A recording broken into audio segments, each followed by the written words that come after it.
ಜೈ youth power. ಎಲ್ರಿಗೂ ನಮಸ್ಕಾರ. Society family responsibility, ಖಂಡಿತ ರೆಸ್ಪಾನ್ಸಿಬಿಲಿಟಿ ಎಲ್ರಿಗೂ ಇರಬೇಕು. ಇದಿದ್ರೇನೆ ಜೀವನ ಮುಂದುವರಿಯೋದು. ಬಟ್ ಈ ಸಮಾಜದಲ್ಲಿ ನಾವು ಕೂಡ ಹುಟ್ಟಿದೀವಿ.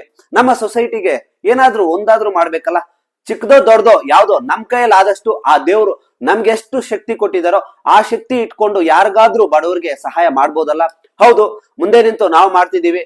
ನನಗೆ ಮುಂದೆ ನಿಂತು ನೀವು ಸಹಾಯ ಮಾಡ್ತಿದ್ದೀರಾ. ನಾವೆಲ್ಲರೂ ಸೇರಿ ಮಾಡ್ತಾ ಇರುವಂತಹ ಒಂದು ಪ್ರೋಗ್ರಾಮೇ ನಮ್ಮ ಡಿಕಲ್ ಪ್ರೋಗ್ರಾಮ್. ಬಡವರು ಮಕ್ಕಳಿಗೆ ಎಜುಕೇಶನ್ಗೆ ಸಹಾಯ ಮಾಡುವಂತಹ ಈ ಒಂದು ಕಾರ್ಯಕ್ರಮ.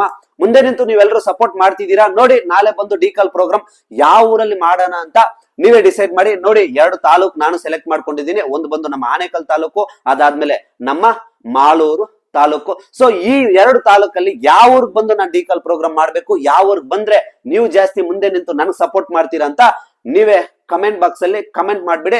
ಖಂಡಿತ ನಾನೇ ಆ ಊರ್ನ ಸೆಲೆಕ್ಟ್ ಮಾಡ್ಕೊಂಡು ಬಂದು ನಿಮ್ಮೂರ್ಗ್ ಬಂದೇ ಬರ್ತೀನಿ. ಏನಂತೀರಾ? ನಾನ್ ಸಹಾಯ ಮಾಡೋದಕ್ಕೆ, ಮುಂದೆ ನಿಂತು 4 ಜನ ಬಡವ್ರ ಮಕ್ಕಳಿಗೆ ಸಹಾಯ ಮಾಡೋದಕ್ಕೆ ನಾನ್ ರೆಡಿ ಇದ್ದೀನಿ. ನನ್ ಜೊತೆ ಕೈ ಜೋಡಿಸಿ ಸಹಾಯ ಮಾಡೋದಕ್ಕೆ ನೀವು ರೆಡಿ ಇದ್ದೀರಾ? ರೆಡಿ ಇದ್ರೆ ರೆಡಿ ಅಂತ ಜಸ್ಟ್ ಕಮೆಂಟ್ ಮಾಡಿ. ಮತ್ತೆ ಸಿಗೋಣ ನಾಳೆ. ಯಾವ ಊರ್ಗ್ ಬರ್ತೀನೋ ನೋಡೋಣ. ಜೈ ಹಿಂದ್, ಜೈ ಭಾರತ್, ಜೈ ಯೂತ್ ಪವರ್.